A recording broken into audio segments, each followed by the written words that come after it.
Hi friends, இன்றைக்கி வந்து ரவையில் நான் புட்டிங் செய்கிறேன்பா. ஃபஸ்ட்டு வந்து நம்ம ஒரு தவா வச்சு ஆன் பண்ணி நம்ம வந்து இப்போ சர்க்கரையை வந்து நம்ம கேரமல் பண்ணிக்கலாம். ஃபஸ்ட்டு சர்க்கரையில் வந்து நம்ம எதுவும் பண்ணக்கூடாது, வெறும் சர்க்கரை மட்டும் போடணும். தண்ணி ஊற்றாமையே நம்ம இந்த சர்க்கரையை வந்து அப்படியே கேரமல் பண்ணி ஊற்றிக்கலாம் புட்டிங்க்கு.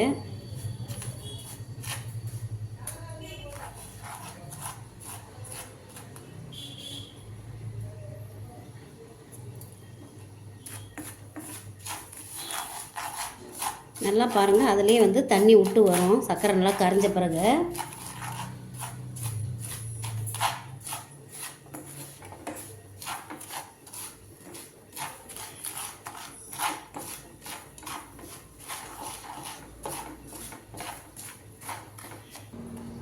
நல்லா கைவிடாமல் நம்ம கிண்டிக்கிட்டே இருக்கணும். நல்லா ப்ரௌன் கலரில் வந்துடுங்க. பாருங்கள், வெறும் சர்க்கரை தான் போட்டிருக்கோம், நல்லா கரைஞ்சிட்டு வருது. இது நல்லா கேரமல் பண்ணி நம்ம ஊற்றி அதுக்கப்புறம் ரவா புட்டிங் ரெடி பண்ணி அதில் ஊற்றிக்கலாம். பாருங்கள், கரைஞ்சிக்கிட்டு வருது பாருங்கள்.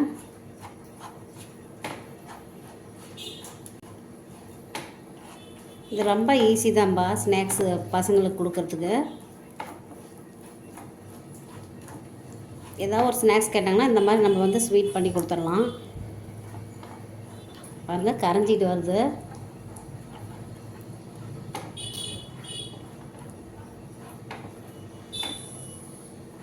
கை விடாமல் கிண்டிகிட்டே இருக்கணும்.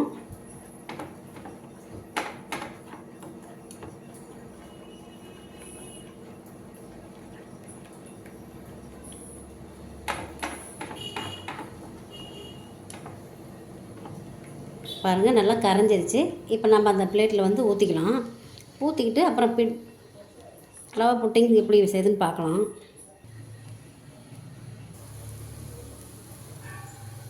பாருங்கள், இப்போ பால் ஊற்றிடுறேன். அதுலேயே பால் வந்து நான் இந்த மாதிரி அளவில் எடுத்திருக்கேன். இந்த கப்பில் இதை ஊற்றி நல்லா வந்து கொதிக்க வச்சு இதில் ரவை சேர்த்திக்கலாம்.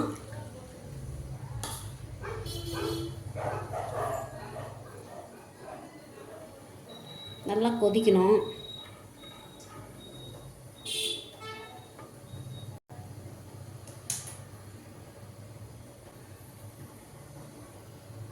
இதிலே கொஞ்சம் நெய் சேர்த்திக்கலாம், டேஸ்ட் நல்லாயிருக்கும்.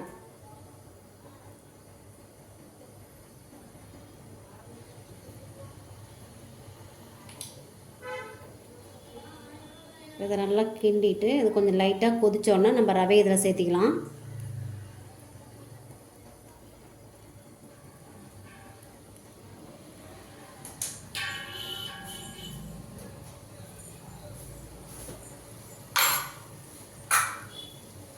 சுகர் வந்து அது கொஞ்சம் பத்தாது, அதனால் நம்ம இதில் கொஞ்சம் ஆட் பண்ணிக்கலாம்.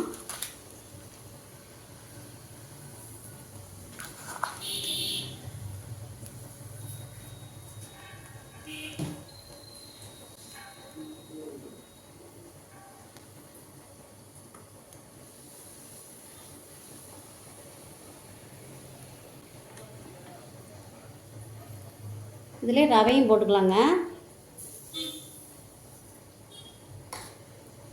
நல்லா வேக விடணும்.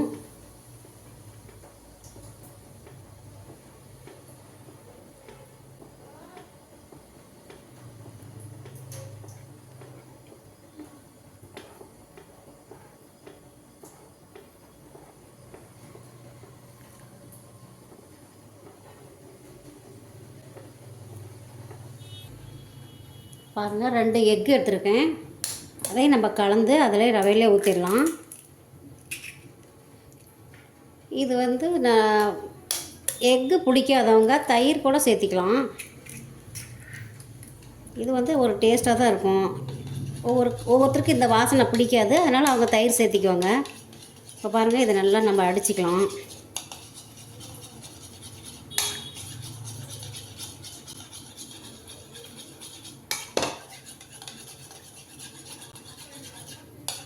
இப்போ இதிலே வந்து அந்த ரவா புட்டிங் வந்து இதில் சேர்த்திக்கலாம்.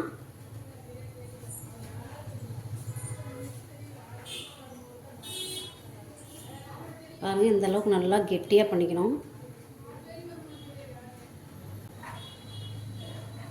கேக் செஞ்சால் அப்படியே நல்லா சாஃப்டாக வந்துடும்.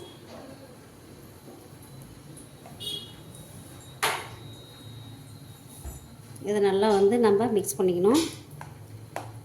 கட்டி விழாமல் நம்ம மிக்ஸ் பண்ணிக்கணும்.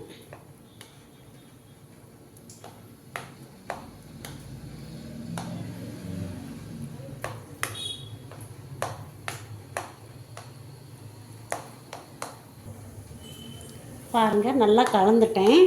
இப்போ வந்து நம்ம இந்த கேரமல் செஞ்சோம் இல்லைங்களா, அதிலே ஊற்றி வச்சு நம்ம இப்போ ஒரு இட்லி பாத்திரத்தை வச்சு அதில் வந்து நம்ம வேக விட்டுறலாம். இட்லி எப்படி நம்ம வேக விட்றோமோ அது மாதிரி நம்ம வேக விட்டுறலாம்.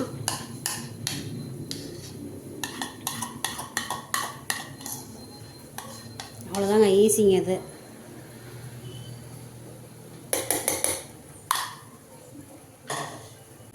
இப்போ இதை அப்படியே எடுத்து இட்லி பாத்திரத்தில் வச்சிடலாம். பாருங்கள், இட்லி பாத்திரத்தில் தண்ணி கொதிச்சிருச்சு. இப்போ இட்லி எப்படி வேக விடுறோமோ அந்த மாதிரி வேக விட்டுக்கலாம். இதை அப்படியே அழகாக எடுத்து வச்சு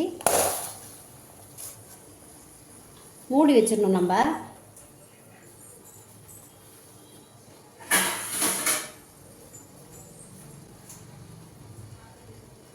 இதை மூடி வச்சுட்டு நம்ம அப்புறமா வெந்த பிறகு எடுத்துடலாம். நல்லா ஒரு 20 நிமிஷத்துக்கு வேக விடணுங்க.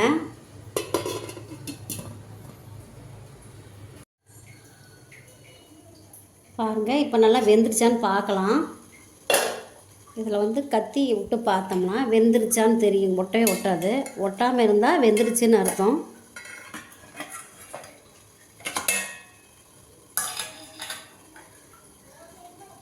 பாருங்கள், ஒட்டல. இப்போ இதை வந்து நல்லா ஆறின வாட்டி நம்ம எடுத்து கமுத்தி போட்டு பீசஸ் போட்டுக்கலாம். பாருங்கள், புட்டிங் வந்து ரெடி ஆயிடுச்சு ரவையில். இப்போ இதை எடுத்து நான் கமுத்தி போட்டு கட் பண்ண போகிறேன். நல்லா ஆறின பிறகு தான் நம்ம இந்த மாதிரி இது பண்ணணும்.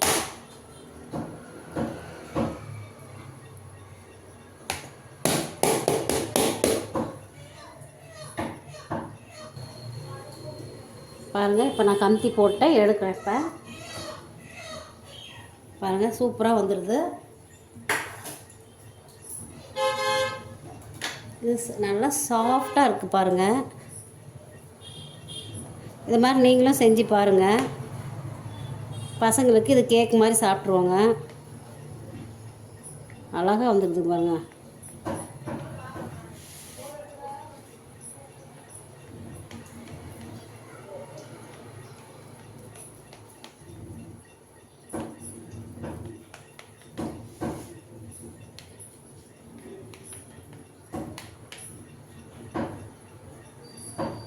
பாருங்கள், சூப்பராக இருக்குது.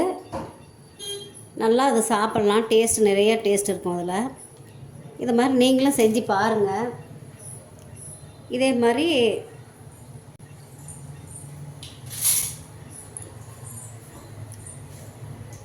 பாருங்கள் எவ்வளோ சாஃப்டாகுதுன்னு.